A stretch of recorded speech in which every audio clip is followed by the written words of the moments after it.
Welcome back, or welcome to Grateful and Full of Greatness. I'm your host, Mark Glicini. On this podcast, I sit down with guests who, in my opinion, live their lives with the pursuit of greatness in mind.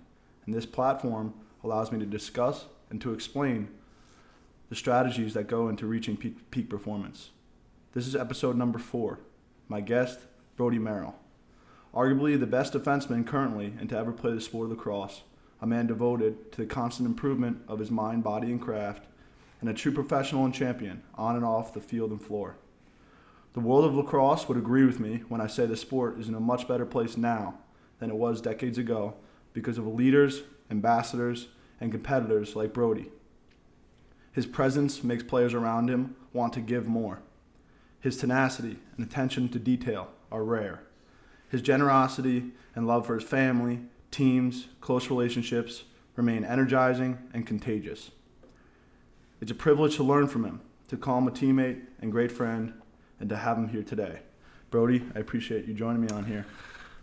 Thanks, Mark. That was, I really appreciate you having me. It's humbling because I've listened to your first 3 podcasts and have taken so much from them. And, just thinking about their accomplishments and the type of people they are, and to be kind of, thought of to be, on this podcast with you is humbling. So I appreciate it. Yeah, absolutely. And I think I'm trying to, I've done a pretty good job on getting people that are living at least with the pursuit of greatness in mind. That's exactly what this is all about. And it's sometimes hard to hear such strong compliments, but they're all true. And where I want to start off was saying that one element of excellence that all peak performers have is awareness and kind of this reflection on where they've been, what they've been through, and where they are right now to help them get down the road. So my question to you is, based on awareness, what are some things that have happened to make you that generous person off the floor but fierce competitor on the floor? Just before coming on here, just kind of reflecting on my own past and upbringing. I think it's kind of always where it starts, with my family and my parents, Peter and Patricia. They both former athletes, both phys ed teachers. My dad kind of broke off from teaching and went into private business for a number of years, but I just think I grew up in a great family with great parents, and that kind of led by example, and so I was taking their cues, and then of course my siblings, older brother Patrick and younger sister Tori, who I'm very close with and have a pretty unique relationship with both of them, and so they've been big influences on me as well. So. I will touch on, I'm sure, is just that journey through sport too. It really has shaped me. It's always been a part of my life since for as long as I can remember, and so I think that's had a big impact on who I am as a person. Absolutely. And I think family for me is definitely something that's such a strong influence. And as I've gotten older and grown both in sport and in life, I've searched to surround myself with even more positive influences. On my last podcast, Maria Nolan talks about surrounding yourself with that positive environment and how important it was to her success. I mean, I know a level of humility comes with that, but it's true, right? And you're half or probably less than half of the person that you are unless you have those kind of wind in your sails. You mentioned there sport being a big influence. Was it always lacrosse for you, or did you want to compete in a different arena? No, lacrosse came on somewhat a little bit later for me. I'm originally from Montreal, and lacrosse was kind of, my parents are both being phys ed teachers. We always had lacrosse sticks in our garage, but we never really knew. There was nothing formal or organized. We knew of the game, and then it was right around the time when Quebec, there was a threat of Quebec separating from Canada, and so you saw kind of an exodus for a lot of Quebecers moving from Quebec at that time, and the economy was kind of a little bit fragile, I'd say, and there was so we ended up moving to Ontario, and it was a random. It was a teammate that was on my brother's hockey team that he wasn't even really close with. We weren't even close with the family.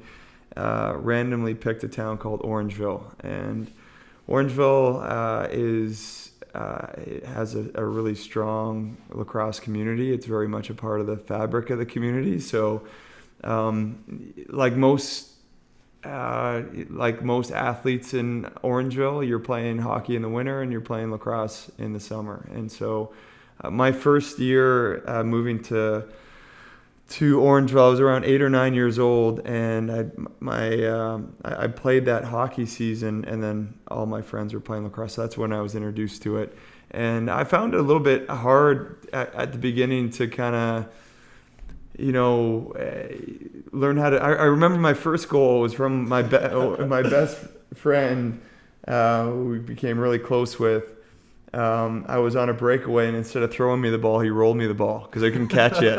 And that was one of my earliest memories of lacrosse. But I kind of struggled, it was a harder thing to pick up, and it was always something I didn't really take too seriously until I got into, my teenage years and started to pick up the game, play it more competitively.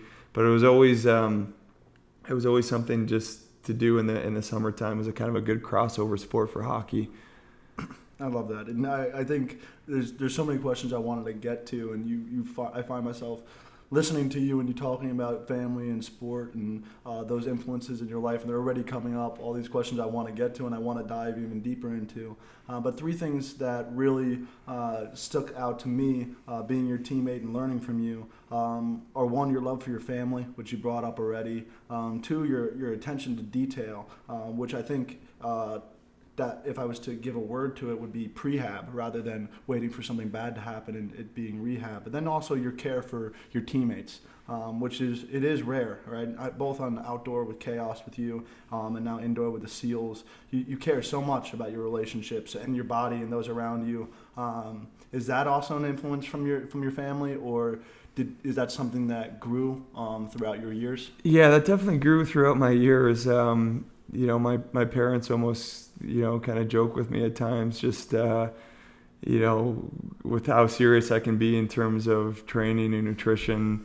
And so that was, I think it's just through experience. I've been fortunate to have a long career in the game and meeting different people and having different influences and being kind of open-minded. Like I can think, one of my, I thought was a really cool experience is being in college, going to Georgetown, being around people that were really connected and were really similar in a lot of ways. And one my roommates, Nick Maritas, was really into nutrition and kind of the science behind it, and that's where I kind of developed a passion for that. And but then you're learning. I feel like your career is a lot of trial and error, right? Absolutely. And so you go through some experiences, whether you're getting hurt or maybe your performance isn't where you want it to be or to your expectations, and so it kind of pushes you to adapt and improve in different areas. And I've always enjoyed that challenge, Right. Of just trying to keep adapting and keep learning and growing. And now it's kind of neat as with my kids of my own, it makes it even more cool because now I'm introducing them to the game and kind of living through their eyes a little bit with it, and they're becoming fans. So it's coming full circle. Yeah, and it's also how your role evolves, right? Now you being a father, you weren't when you first started the game, and now I find it interesting because everybody has those teachers throughout life that know the material really well but have a hard time delivering the message, mm-hmm. right? And you taking on a new role, whether it's working your ranks way up in the ranks on your own team, mm-hmm. or now being a father, it's a whole different ballgame trying to teach how to care for yourself and care for others. So the question off that is, it's been something strong in my life that these major setbacks are what made me pay attention, right? Mm-hmm. Whether it was physical injury or somebody close to me getting hurt. How do you go about delivering that message to your teammates? Is it something that you're more of a leader by example? Obviously, I know more of the answer, but for those listening, or do you try to deliver the message on how to care for yourself and really verbally get it done? Yeah, I think it's what I love about being a part of the team and relationship with teammates. It's often that energy you give off gets reciprocated, and so like I'm not going to as people are kind of learning from me or being influenced from me. I'm learning from others around me. I feel like even like I don't think age and experience has something to do with it, but I think it's just these connections where you're watching, you're aware of what's making certain players successful in their own right, and it is fun to just but also maybe seeing yourself in others as well and trying to just help encourage. I think more so than anything, especially for younger players, it's just getting them to feel like they belong and that they can be themselves, right? And you've always had that respect for even the youngest guy in the team. That's what makes it fun, though. But not every leader has that. I think like you've never treated it like a rookie, right? Like that's somebody that you can't learn from, right? Well, I think that really like those relationships with younger players on the team really kind of give me life and give me energy, and so it's I enjoy those at times and kind of being joking around, having fun, and kind of being in tune with what they're going through as well, and it's the sport is kind of a great equalizer too. When kind of when that whistle blows, all that stuff kind of just goes away. Absolutely, right? And it's a great transition. I always say from my mentor, Doc Gilbert, he says the three most important words you can say to another individual are not "I love you," but "tell me more." And that kind of curiosity is so important because you're listening. They have your full attention. I like to break that down into once you have the love for something or the passion for it, your curiosity will see you through, right? And by you having a curiosity, you just said, you find new life from the younger guys, and it's amazing the byproducts that come from staying curious and willingness to learn. And then you said you joke around and you have fun, you love that, but you flip the switch better than anybody I've ever seen, man. And you kind of had this kindness and humility about you, but then when the lights are on and you're on the floor of field, how do you flip that? Or is that something you've had to work on? I feel like that's, for me, it's, whether it's playing hockey or other sports I've played, even now with lacrosse, like I feel like lacrosse is one of those places where you can kind of step on the floor and kind of be who you want to be, right? And it's a pretty free feeling where you just getting in tune with that your competitive nature and just for that love of competition and playing the game. That to me is it always really excites me. Yeah. It just, and I know it does for you as well. Like I can see it, in the way that you play, you perform, the way you practice. You kind of step on that field. It's a good feeling. Oh, yeah. And you want to really be present in that. You want to take advantage of every moment that you have playing the game. And say you get off. You've been playing the game for so long, so many practices, so many games. What's a strategy that you use to get present? You say there's times you step on the field and you haven't flipped it the way you want to flip it. Maybe it takes you to the first time you get jacked up or halftime and you're like, whoa, bro, come on, let's go. What do you do? Yeah, it's funny because it's I don't have all the answers with it. I think routine is important. I think having kind of a routine that aligns with what your goals are. But I feel like it can be somewhat random. Like it's on my mind, has been on my mind. So this past week, we played in Colorado and I didn't feel that energy. I didn't feel that. Some games it comes easier than others. And then so you start to think, was it the altitude? Was it the travel? Was it my sleep? Was it probably wasn't, one thing, right? And so it's you're trying to be consistent with all those little things so that you can get yourself in the right mindset. And then if you're not feeling it, is trying to make a simple play to try to engage yourself, into whether it's going out making contact or just one thing that Paul Correa, a famous hockey player, would say is just move your feet, and that's a little trigger, right? Just start with something simple to get yourself engaged. And but I find sometimes maybe it's something a teammate says, or you're picking up a vibe from a coach or a teammate or the situation in the game that could maybe draw out a little bit more emotional energy.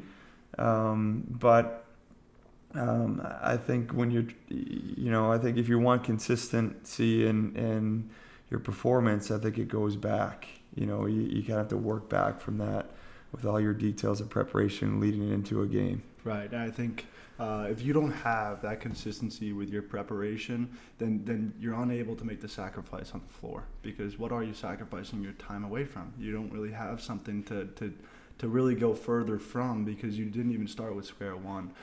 Something that I've learned and through my research right here with the Kobe Bryant passing is he was one of those few athletes that, depending on his mood, right, he knew what he needed over the involvement of the game, which I loved. And my dad, when he was a little boy, he remembers watching the movie Butch Cassidy and the Sundance Kid, and the guy couldn't make a shot unless he was moving his feet. So he said, "Can I move?" Right? And then he could hit anything. And something that goes along with that is if you're feeling down, something you said about moving your feet is actions change your attitudes, movements change your moods, and motions change your emotions, right? So the chemicals, the reactions that are going in your body, when you start moving, get you going to the place you need to be. And that stagnation, I mean, it's really, it's transversive to everything else in life, right? If you're not moving your mind, your body, your craft, you're staying, or you're reversing and going the other way. What type of things keep you going, right? Keep you going in the right direction. It's and we have kind of a mantra here with the SEALs is little victories, right? And just and that could be in the smallest kind of humblest of details, right? Is that whether it's just some words of encouragement to a teammate, or whether it's like grabbing some water to reset, yes. But there is, and trying to make a play too. I find I get the most energy and adrenaline from making a play for whatever reason. You would probably know more the science behind that than I would, but sometimes you're not feeling it, or you don't have the energy. Maybe you're feeling a little bit lethargic. You're not where you want to be, and then all of a sudden, the play finds you, and maybe you have a breakaway, maybe you have a transition, maybe you make some good contact, and then all of a sudden, it's this kind of rush of emotion that comes through you that's pretty powerful. Yep. So I think you're kind of searching for those things, definitely. Right? If you're in some games, it comes a little bit easier than others, but I think that's what helps me kind of get that engagement where I need it to be. Right. I think I'm always trying to be a sponge, right? Whether they're younger or they're older. And I still remember your first halftime speech that you gave to our chaos team. We were down at half, but you said it's all connected. It's all connected, right? From the goalie on out to our attack, and it's true. Somebody's gonna make a play somewhere that somebody's gonna feed off of, right? And Shaktipat is the word that talks about the exchange of energy and that transfer of energy, and it's real. And then I say that the most powerful thing in the world is momentum. Drew Brees has said that about a football game, right? So right when those inflection points, those 1, 2, or 3 plays in a game can really get your team moving in the right direction. It's one of the kind of the epiphanies that I've found later in my career is that, and people ask, how has the game changed, and how has your outlook changed over experience? And I would say that I've become much more aware of that connection and that energy in the game, because everything is connected. You see it quite clearly now, right? When a player makes one of those plays that shows commitment, sacrifice to the team, or just a hustle play, a tough play, that's another way to draw energy. Oh yeah. Right? Or a smart play. Like I find when somebody just makes a smart game IQ play, whether they're aware of the clock or they're our coach now, Josh Sanderson, who's was legendary for his game IQ, when he would make a play that just it just gives you confidence. Right. It instills confidence, and maybe that comes down to trust, knowing that he's put so much into this, his preparation to know what to do in this situation, right? And so that's a cool thing when you can lean on a teammate and trust what they're doing, and that again, like I talked about, it's reciprocated. And it goes to show that he trusts the team too, because sometimes, especially at a younger age, when you're coming up the ranks, at least you feel like you need to be the one that makes the play, and that's not always the right play, right? And if you're willing to make the right play and still lose, there's something to be said about that, right? Because it's still the right play, and you were putting trust in the hands of your teammate, or there's a lot to be said for the right play. You hear that term a lot, right? Playing the game the right way, making the right play. But there's it's just these consistencies, right? Where in lacrosse, repossessions, an offensive play, when an attackman or an offensive player, you would know, like when you're watching an attackman pick up a repossession, you take a deep breath, right? Then it's like. And I wouldn't, you don't know the stat, but there's a lot of times goals are scored off of repossessions, right? Or watching you run through a double, clearing the ball, digging in when you're tired. That's another example, right? Here, bro, go use your feet. Yeah, but you watch that as a teammate, and then it's just you just see a teammate kind of raise the bar, right? And that has an effect. It's my dad always loved when I gave a charge in basketball, because it was probably a foul on their best player, but it's a huge momentum shifter, momentum, right? And momentum. If you can seize momentum and take it to something, then you're never going to be disappointed. How do you handle the losses? You're a winner through and through, but how do you handle the losses? I don't always handle them well. I think that.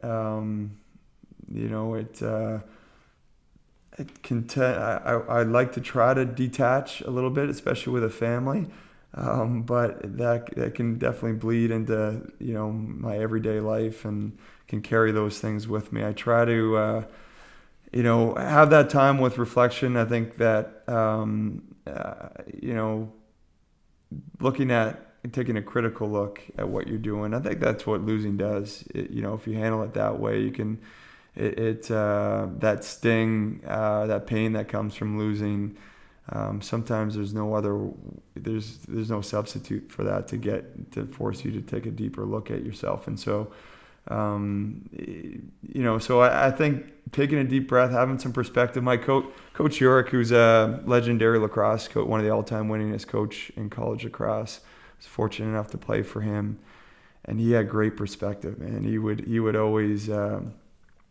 You're never as bad or good as you think you are. That was one of his lines that always sticks with me.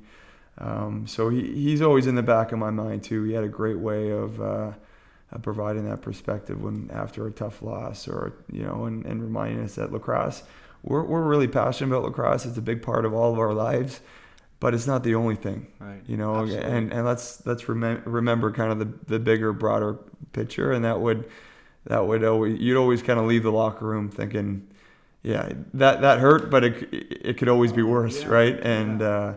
And so I definitely have his voice in my mind to this day. And if you choose growth when you leave the locker room, I think you're always going to be satisfied. My year of getting recruited was Coach Urick's last, right? I still remember him and sitting in his office getting recruited by him, and what a powerful presence, right? And you said never as good or as bad as you think you are, and I think that's what the mental game is all about. It's all about dealing with the highs and the lows with not too much volatility.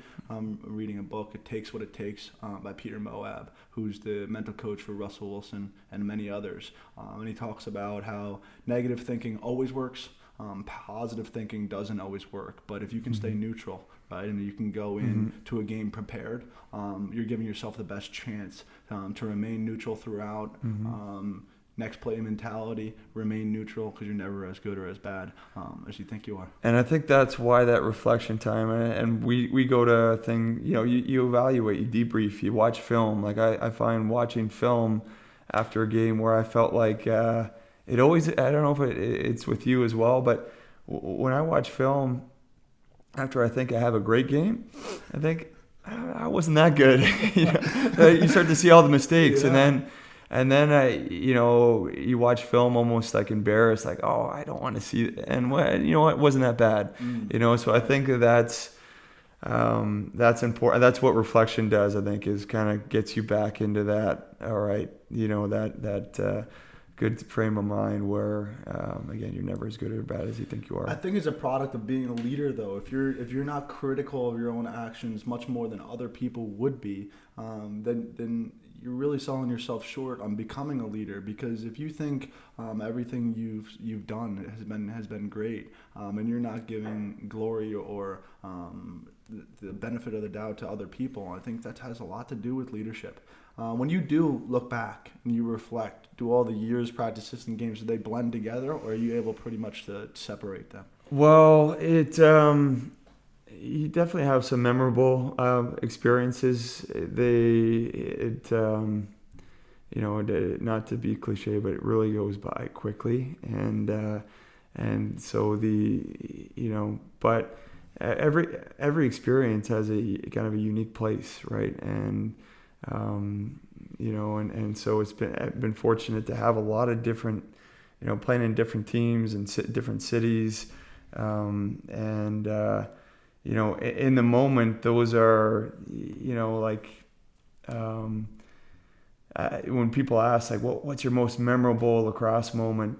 To me, it's right where I am. Like you're just, that's the most important.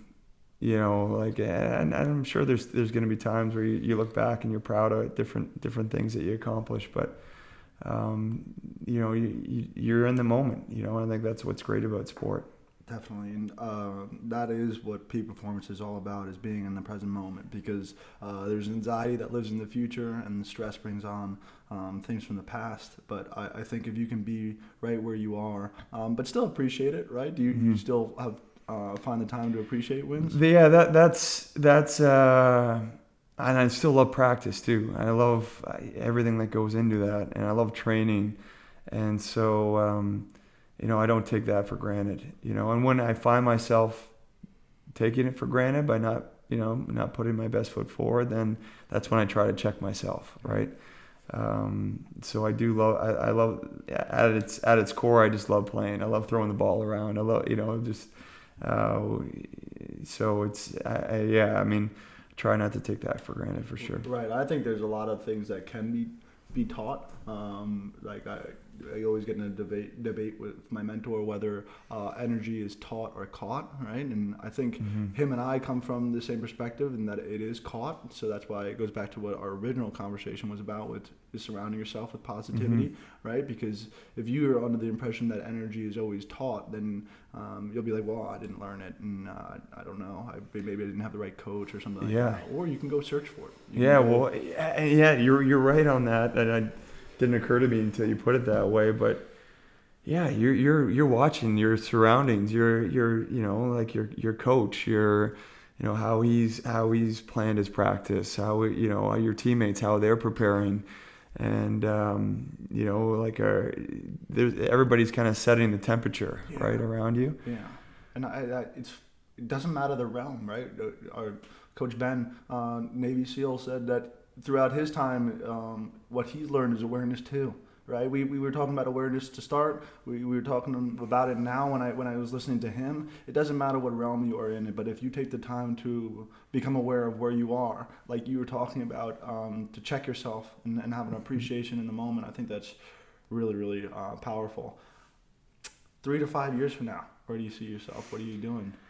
Yeah, it's exciting for me because I think about where my kids are and how they're growing and becoming their own young people, and which is really fun to watch, and be a part of, and I would the game is kind of is a part of me, right? So the game is always going to be a big part of my life, and for me, I've spent obviously a lot of time pursuing my professional career, and when it ends, it's going to allow me to kind of take a deeper dive into my career, at the Hill Academy, and so just having a good balance, kind of harmony with family life and work life at the Hill Academy, and continuing to pursue that.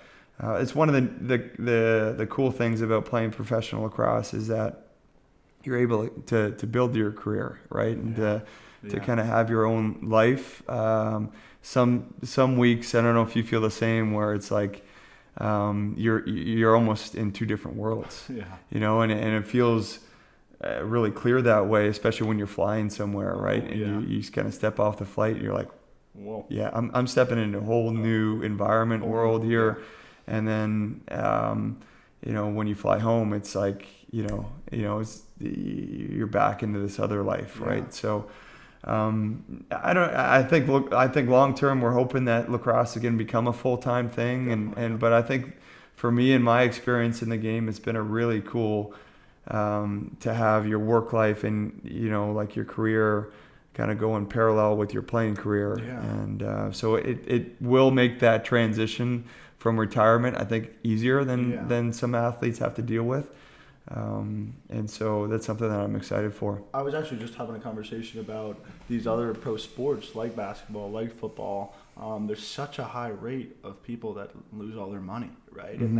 And regardless of monetary, they weren't building anything along the way, and that's what lacrosse right now is allowing us to do. If you were to fill a suitcase or your luggage, if you will, with intangibles that you've learned from the sport of lacrosse and bring them to the Hill Academy and to your next venture, what are some things you're putting in that suitcase?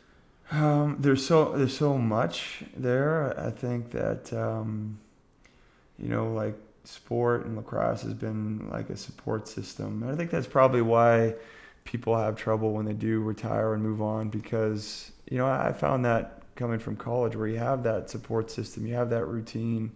And for me, like it's, I think trying to, and I talk to a lot of young players about this too, is trying to take what makes you successful in the game and try to bring those to other aspects of your life, right? And it's not rocket science. It's in the details, man. It's in the details. It's you get what you put in. Right. There's no clearer example of that than sport. You're gonna get what you put in.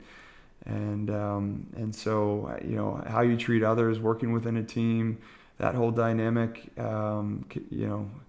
applies to anything. I couldn't agree more. I'm just sitting here nodding the entire time you say that. I think something that's made me successful in sport is knowing my role, and doing what I do best, and not trying to play outside the role. I know I break it down into ABCs, like my mental coach Brian Kane gave to me in college. He just said there's 3 things you need to do every game: A, B, and C. And the more you try to extend that alphabet, you'll get lost, right? And you'll get away from your role, and you're going to do something that's not necessarily a strength, right? And that's where you want to stay, within your strengths. So a lot of my ABCs surround loose balls. Those are things that I can always go after.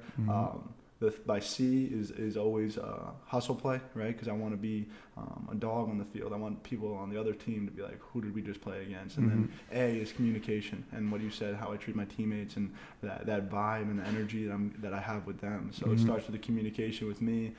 There's always a ball to be had with B, and then C is going to leave an impact there. And I love how Jordan or Iverson said it, where they said, I'm playing for that one kid in the top bleachers who hasn't seen the game of basketball before. And I love that. That's really cool. Yeah, it's cool to think of it that way.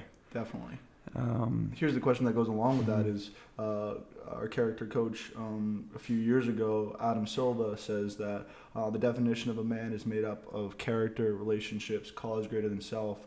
You wouldn't still be preparing, training, competing the way and the level you are if you didn't do it for cause greater than self. Is that true? Or Yeah, I mean, I kind of ask myself that now too, right? Because I look around, in professional lacrosse, there's, it's a younger man's game, right? And so I go, what's kind of driving me, and I think at the core of it really is just a love to play, and it's my dad actually before this season. It kind of put things into perspective. We were just having a casual conversation about things unrelated to lacrosse, and he's like, oh, you're back for another year. Like, aren't you lucky? Aren't you lucky to play? And I that's kind of been sticking with me this year. Is that I'm just fortunate. Feel fortunate to be able to play the game that I love, and kind of. Don't want to take that for granted. Borrowed time is, I think, the term that you use with me. How do you stay in the present moment as your past road becomes longer and you have so much to think about in the future? With your kids and your family and all, how do you stay in the present moment? Because it's very hard to do for an athlete that hasn't been playing the game and doesn't have as long of a past. So how do you find yourself staying in the present? Yeah, I think it's lacrosse gives me a good it's right at its roots. It's a medicine game, and to me that it gives me a great release, a great balance, a great outlet. Lacrosse also, in order to play at this level, you need to have a routine, you need to have a healthy lifestyle, a healthy routine, and so. That's been a great byproduct of being able to play lacrosse, is that it influenced my my lifestyle in a lot of positive ways. You've used the term routine a lot in this conversation, and it's so true for me, but I feel like I get physically sick if I'm outside of my routine for too long. Is that something you feel too? Yeah, I think you got to be somewhat careful with it too, because especially life sport, there's a little bit of unpredictable things happen, right? Sure. That don't make sense, or things that are unpredictable, and so just giving yourself reminding you it's routine's good, structure's good in your preparation, but it's that Mike Tyson quote, right? But he has a plan until you get exactly. So yeah, so I think it's just more like a bit of it helps my confidence, and knowing that, hey, I've got a good plan, a good structure in place, and then you can play. It allows you to play a little bit more free. Definitely, yeah. The game has taken you all throughout America, North America, overseas. You've been a world champion. How do you handle the travel? What tips would you give for an aspiring pro or young pro in the league on how to handle himself on the road or herself on the road? Yeah, it's funny because I'm feeling it right now. I just took a 5.5 hour flight from Toronto and just got off the flight about an hour ago, and I felt that actually it's fresh on my mind because we played Colorado last week, and as I said, I wasn't feeling it, and so for me, it's that's a big part of it. You have your strength and condition, you have the mental side of it, you obviously have all the technical aspects of the game. But for me, travel is another big piece of it, right? Is learning how to,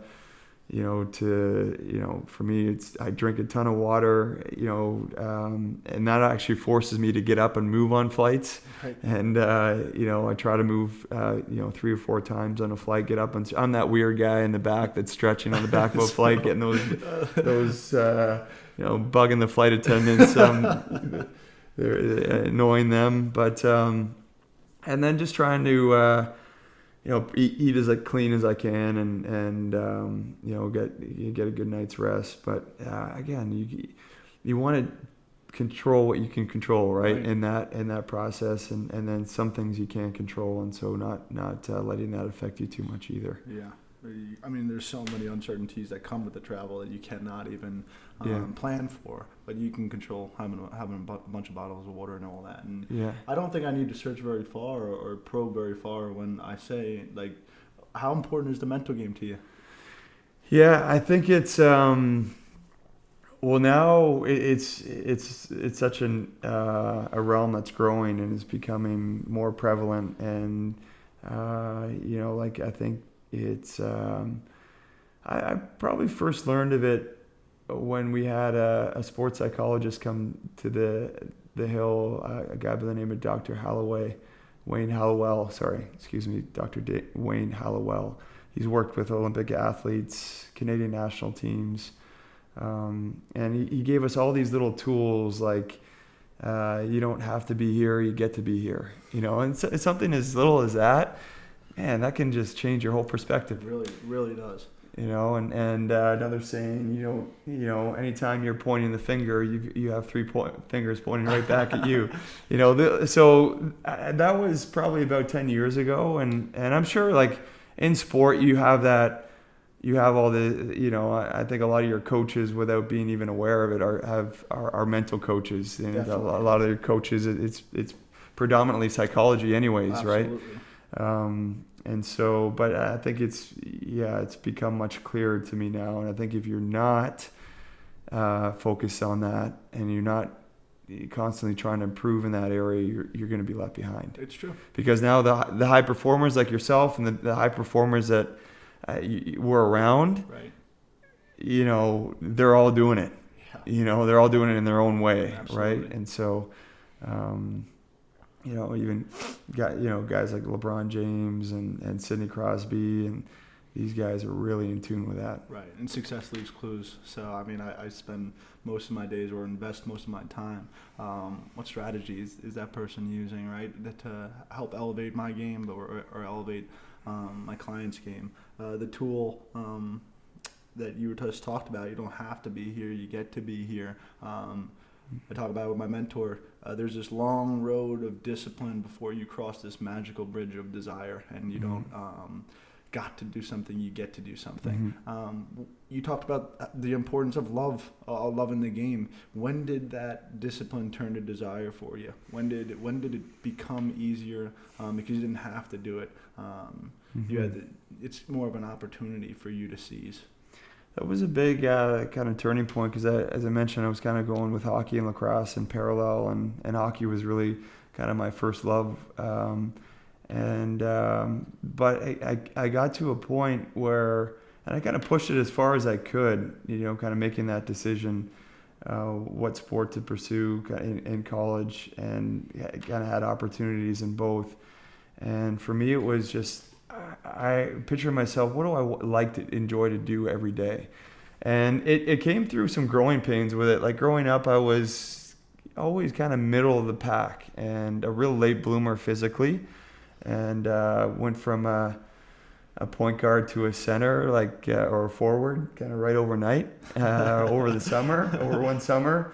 Like my bones were hurt. I went from, when I was a younger, like in elementary, being really fast and then going through those growing pains of not making my grade 8 elementary school track team. Oh my gosh. And so that was really tough for me to go through because you see all these other people around you growing at a faster rate. Sure. And so that was a key time for me just kind of sticking with it. And I always like to describe it as that scene in Forrest Gump where the stilts kind of come off his legs and I could finally start to run again and feel it. A lot of great imagery that comes from that. And I honestly felt that. It's probably 16, 17 years old. And I felt like, I can, it feels, you kind of go through those growing pains, kind of literally and figuratively, and then you break through it, and then all of a sudden you're kind of hitting your stride. Definitely. So that was at that time. It's something that made me think of is I was talking to Dr. Horn in state of New Jersey. He's like a lead authority on skill development and breaking life up into play, practice, and deliberate practice. And the example he used was in Real Sports with Brian Gumbel, I believe his name is, on HBO Sports. In 2018, Norway was up there with, I think they had the lead medal count in the Olympics, and they're the size of Minnesota, right? They're going against the USAs, the Russias, the Chinas, and what's going on. So they do a deep dive and goes and talks to the athletic director of the Olympic team of Norway. And no cracked eggs is the term that came up, and what does that mean? And it's especially here in America, we like the reason this came up is because you're a late bloomer, right? Could you imagine somebody saying to you at up until 9 years of age, where you should just be playing a sport, no objective, right? Here's a ball, just play with it. I think we give objectives too soon, especially here in America. And then from 9 to 12, 13, that's where practice comes involved. And the objective is to score over there or over here. And then you start teaching the deliberate technique of scoring top corner or scoring here or there another way at around 15, 16, 17. Yeah. And the amazing part of that example is here in America, we're just starting to have sports betting. In Norway, they've had sports betting for 5 or 6 years. It's run by the government, and over 2/3 of the revenue is being back put into sport, back right? into sport. Yeah. And then over 2/3 of those medal count winners of Norway, late bloomers. Now imagine if those athletes that once they turned 15, they were given the choice to go into Olympic development, had already quit the sport. Now, wouldn't that be sad? Or Norway wouldn't be as successful. And there's a lot to be said about that, you know? And that's why this is just like, it gives me goosebumps listening to the fact that you're a late bloomer coming in overnight physically, your bones are growing and all that stuff, and you breaking out of your cages like Forrest Gump. Imagine if somebody shot you down too soon and pushed you out of the sport too early. And there was definitely those times, because you know, when you're not experiencing success at that level, right, when you're growing up at those stages, you know, you're like, is this for me? You know, it could be kind of a bit of a crossroads at that time, that stage. And so you're just sticking with it, and you know, and having some good people around you that believe in you and that encourage you to kind of play the long game. Right. But it's when a lot of young athletes, teenage athletes, feel like it's ending, it's just beginning. It's just beginning, and right. It's so yeah, I see that a lot. And through that whole process, you become more well equipped. You become a little bit mentally tougher. Yeah. You know, like you definitely maybe appreciate it a little bit more. Maybe have that little bit of that chip on your shoulder, definitely. Right? I feel like a lot of players at this level have a chip. We're kind of underrated at some point. You know, like it's just spend a few days with Scott Ratliff. You know, one of the top players in the game. You know, and to me, I remember watching him at Loyola. He just stood out as one of the most unique players, just the way he played, and then seeing that he's from Georgia, and then I'm like, Georgia, man, like no, it's not exactly a lacrosse hotbed. Right. And then you start to ask him, you know, he still remembers the coach that didn't recruit him at Maryland, sure. Right? Like you got this kind of underdog chip on your shoulder, and I think I see that a lot with the higher level athletes and performers. What happens when you lose that edge? You know, I'm under the belief that if you're not 100% invested and you lose that edge down to 99%, you're going to lose to somebody that is ready and is coming, right? Yeah. And is putting in the preparation.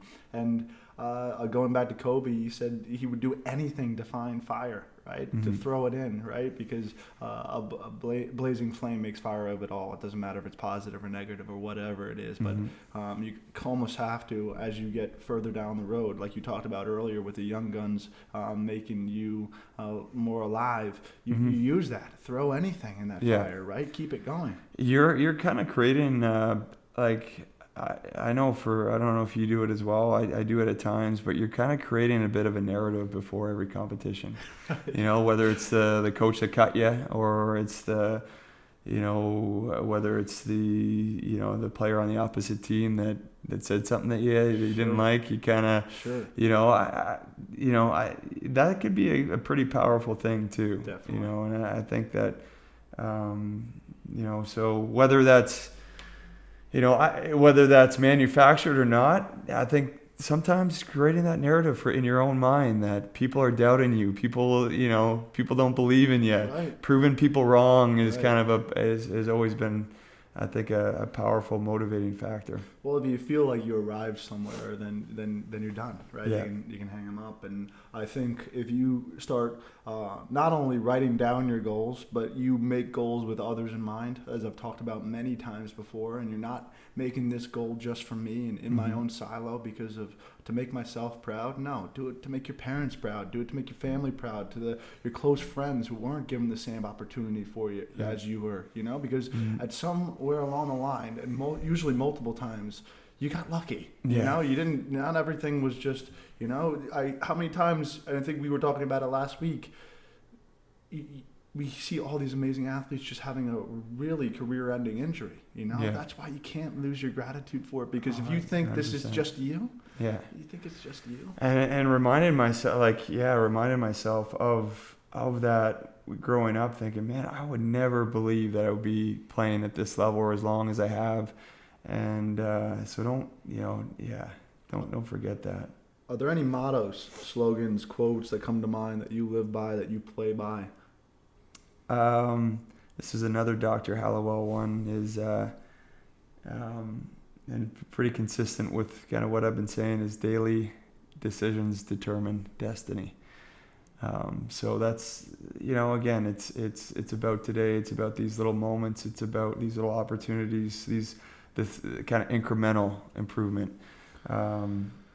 That's one that comes to mind. I think, for me, preparation breeds confidence is another one that I've always held on to, is because, I just found the more the work that it's such a real thing, the more work that I put in, the more preparation, that's where I feel like I've always gotten my edge, as a teenager where I wasn't that confident, that's where I really went to, is putting in more work than others, and then that gave me a lot of confidence. Sure. That gave me a lot of confidence. Yeah. And so that's when you hear young athletes, when they're struggling with confidence, you hear that a lot. I'm sure you work with a lot of young athletes that's a word they'll bring up. Go back to the work. Go back to the preparation. And it's no different than a test, right. In high school or in college, where you put the work in, you're almost skipping into the... You're slipping into it. It's true. But when you don't, you got that pit in your stomach. What's going to be, what's going to be on this test, right? And so that's kind of stuck with me. I always feel like I'm at my most confident when I put the work in. Well, that's this is Dr. Molinaro term, self-efficacy, right? And he's a believer not in confidence, but of self-efficacy, which is proof of skill. Did you put the work in or not, right? Because and that'll show up. When the pressure arises, you don't rise to the occasion. You sink to your levels of training, and you've either been there or you haven't been there before, and that pit of the stomach will be there, or you can focus on the task at hand, self-efficacy. And that's why I'm steering further and further away from the word confidence, just because belief in yourself can only take you so far if you didn't put the work in, right? When hearing you say preparation breeds confidence, preparation breeds self-efficacy. Yeah, I like that. I like that a lot, It's something that I love when you're saying, like, you'll be skipping if you put the work in. Amazing term that goes right in line with daily decisions determine destiny is hunger bullies inconvenience, right? So if you can find within yourself to put the work in today, you don't have to worry about grasping at straws in the future, because the present moment, what work you've done now will lead to that. Little tangent into that realm, sleep, recovery, nutrition. What strategies or routines do you have in those areas? Eat real food, mostly plants. It's a Michael Pollan quote. I think that's especially with a family, and trying to, when I'm with them, I'm with them, and I want to be present with them, and so I have these little windows, for training, right? And sometimes, when you have 3 kids, 8-year-old daughter and twin boys that are 5, especially in their newborn stage, we talk a lot about routine. I was just going to say that word. Throw that routine right out the window, right? That's Mike Tyson getting punched in the jaw. You feel like you're traveling even though you're at home. Exactly, yeah, exactly, and sleep especially, right? But yeah, you just for me, it's trying to wake up at the same time every morning, to try to get that 8 hours of sleep, and I try to simplify. I try to simplify, and to me, it's when training. I'm sure it's the same for you. It was like I think I heard the New Zealand All Blacks strength and conditioning coach talk about. They're asking him about his training methods and his philosophy, and he said it's less about kind of the nuts and bolts. It's more about doing it, and doing it every day. And it doesn't necessarily need to be like my workouts aren't 2 hours long. It's an hour, a full hour of I'm fortunate to have that support system at the Hill Academy where my brother-in-law Drazen Glicic is my trainer, and we obviously have a close personal relationship too, but when I'm with him, we're on. We're on, and it's purposeful. There's no wasted time. There's no checking your phone. I might be checking my phone for my wife, a couple missed calls. Hey, Wyatt's sick, and he, or things that come up. But and so just making good use of your time and trying to. Everything matters. Everything matters. Definitely. That's something I remind myself, is that everything matters. Is the sleep, your breakfast, what you put into your body, and so it's a collection of all those little things. And anybody could have energy when the lights are on, right? Anybody could have that energy when the lights are on. You and I love the word during, right? What are you doing during, right? Yeah. Throughout your days, right? Because peak performers work in short bouts of intensity, right? They don't drain themselves all throughout the day and get little sleep and try to fit everything in, right? There's that 4-quadrant urgency importance table, which is it urgent, right? I'm sure you would stop the workout if it was really, really urgent, right? Yeah. But it's important, but you have to deal with it right now, right? Yeah. And that's something that's like I've always kind of lived by ever since I heard it, and it's something I've developed on my own, and I've shared with all my friends and family, is the MED method, MED, which is mission, environment, discipline. And I've found it to be at least over 90% of the pie, right? When you create a vision for who you want to be, and then you surround yourself with that environment, like we talked about, the nuts and bolts don't really matter. It's the discipline of doing it. Right? Yeah. It really is the discipline. And that's hard. It's, like I actually saw it, I think you posted it, and it was a Coach York line that was one of our philosophies and mantras at Georgetown, is the pain of discipline versus the pain of regret. And that's something that's really stuck with me. And we've all felt that. Right? And that's what's worse? What's worse? So when you're not feeling it, when in terms of, getting your workout in, you got what's worse? Yeah. Because we, in our world where there's a game once a week, you're building for that 2 hours every week.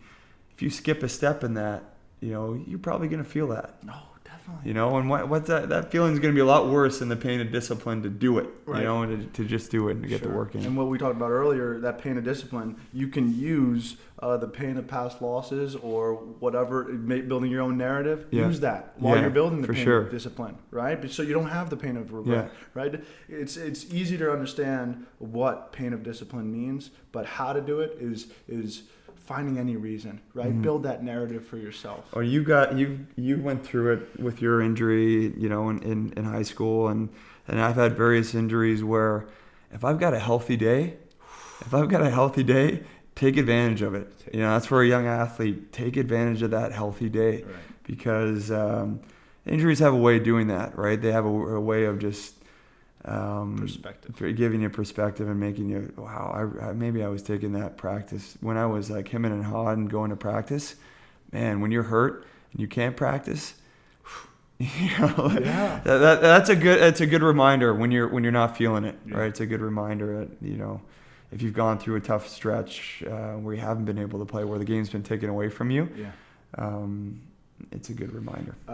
Robin Sharma uses these 4 sets rather than just looking mindset, because a positive mindset will only take you so far. What's your health set, heart set, and soul set look like? So your health set is, are you injured or are you not? Right? Yeah. Because if you have a positive mindset but you're fully injured, you can't really do much. Yeah. But then your heart set, what do your relationships look like? Your environment, right? Mm-hmm. Because it's really, really hard if your heart's aching and you need to deal with somebody you truly love to go do some other task, Mm-hmm. right? And then your soul set deals with your pride and ego. Mm-hmm. Can you have the humility to be like, I know I'm number 1, but I'm still going to work like number 2, Mm-hmm. right? Because that soul set, if you don't pay attention to it and you think that eating the right meals and having the right sleep and recovery and then you are fully healthy and you have a positive mindset, but if you're too big for your bridges mentally and you feel like you're bigger than somebody else, you can get cut down so easily. So that's why it's important to have conviction, definitely, but stay humble, have a humble heart, because if you can have all 4 of those sets in order, the sky's the limit, really. Yeah. I want to ask you, you're such a great lacrosse player, Brode, great teammate, a great person, a great friend. From your perspective, how do you define greatness? That's I think it's it takes time. I think there's no substitute for time there. It takes going through a lot of different forms of adversity, and overcoming those. It takes. I think there's definitely no shortcut to it. It's when I think of greatness and seeing greatness around me, and being a part of being around people that are great. It's in the discipline of not days, not weeks, not months, years, of consistency, right? And so a player that I coached at the Hill Academy, Jeff Teat, who we've talked about, he's still young in his career, and is still finding his way, but he's on his way to greatness, because I can just see that in him, going through those tougher moments, that not being afraid to work over time is that's where you hit those breakthroughs, man. Sure. That's where you hit those breakthroughs. Right. It takes time and that consistency, and that's where the greatness comes. And so sure. Yeah. I think it's funny, on your iPhone you can share your current location with somebody.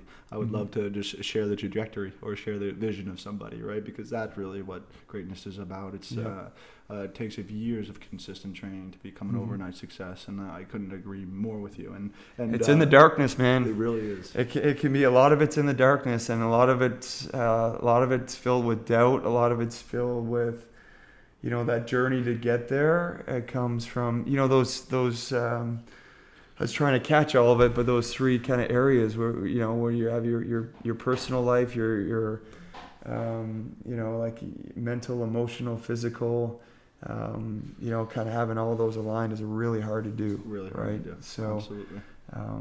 Man, as incredible as your past has been, and it's so awesome being with you presently, I'm excited for your future, aren't you? You gotta be. Yeah, I appreciate that, man. I think it's it's, the future is when I think of the future, I always just go to my kids, and that's really exciting. Yeah. And that's what it's all about. So and I've been fortunate, the one we talked about this last week is